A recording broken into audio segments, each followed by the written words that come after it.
Okay, so in this video we're going to talk about mercantilism, and then I'll do separate ones about the French and Indian War and Revenue Acts. So this one will be a little short one about the policy of mercantilism that was used by all colonists, but specifically we're talking about its impact in Britain upon America.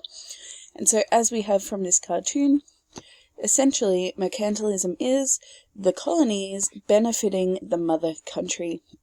And if we think about the implications of this cartoon, the mother country is wealthy, she's older, whereas our colonies are young and subservient. Here we can see that they're maids, so they're less important than the mother country, and their job and their purpose is to support her.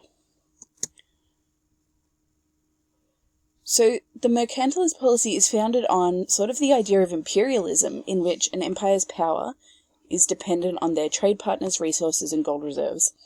The more money a country has, the more power that they have in the world. And this is also because at the time they believed that there was a finite or limited amount of money and wealth in the world. And so, for example, this is a made-up number, but they believed there were 1 billion pounds available in the world, and maybe France had 250 million, and China had 10 million. So the purpose of mercantilism was to get as much of that big billion-dollar pie as possible for your empire, and prevent other countries from having access to it. So the purpose of a colony in a mercantilist exchange is to enrich or support the empire or mother country by giving them natural resources and materials, and then importantly providing them with a market for those goods. So it's twofold. The purpose of colonies are to supply resources, and secondly to buy products. So the first priority of the colonies, and why you would establish colonies, is to economically support the mother country, to economically expand. And it does that by the colonies, 1, supplying resources, 2, buying manufactured goods. And here we've got the little graph where we can see that the colonies send raw materials and cheap labour to Britain.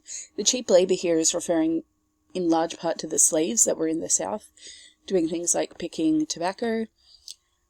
They were also in the Caribbean at the time, picking sugar. Not picking sugar, but harvesting sugar. I actually don't know how you get sugar. Sorry, I'll Google that. Okay, I figured it out. It comes from sugarcane, which is in the Caribbean. So we also have slaves there, and that's going to come up in the Sugar Act. But once they've got all of their raw materials, England then ships them back to America as manufactured goods. And there's a statistic later, but 80% of imports into the colonies were manufactured goods from Britain. That's 80% of everything they're getting here. So some of the resources include cotton, fur, wood, and they're receiving clothing, furniture, glasses, tea, and other such things, rum, from the mother country in return. Here it is again.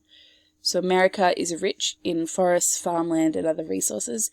90% of American colonists at this time are farmers, and they're supplying raw materials to England, who are at the beginning of a burgeoning industrial revolution, who are then sending those products back. Here it is again, and you can have a look at that on the slides.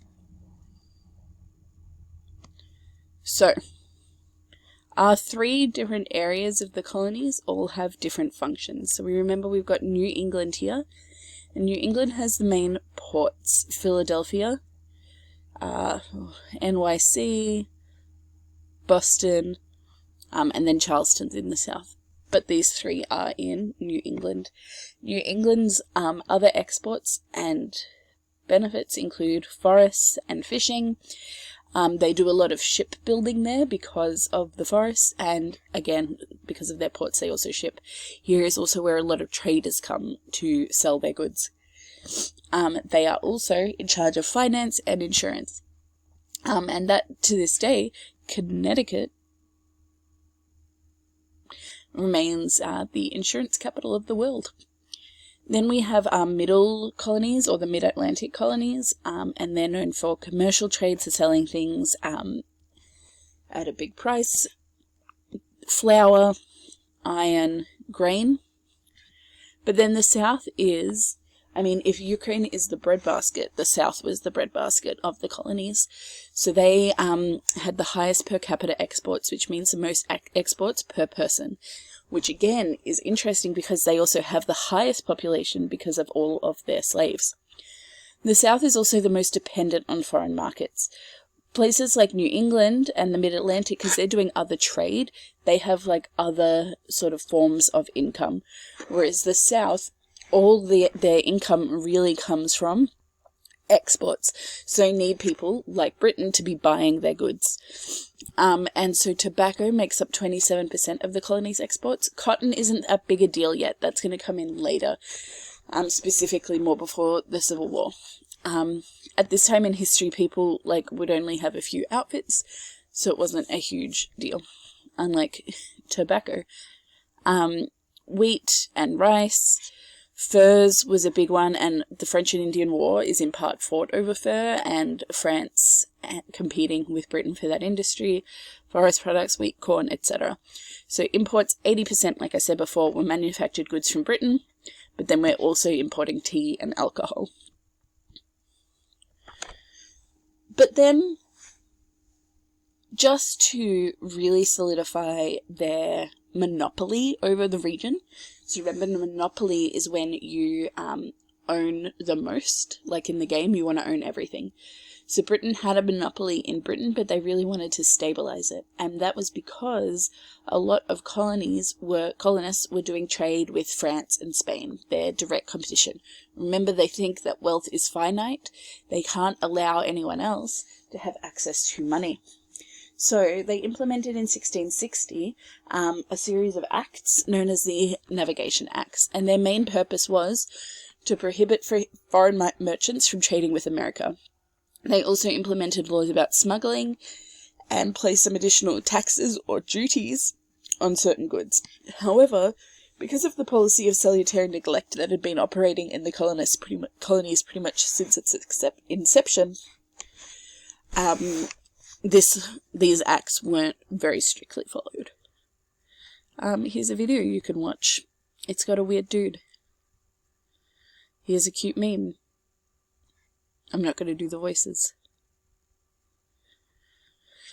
So you can fill this in, but essentially the benefits of mercantilism for Britain are access to cheap resources, a permanent market to buy their goods, and then the Navigation Acts, limited presence of foreign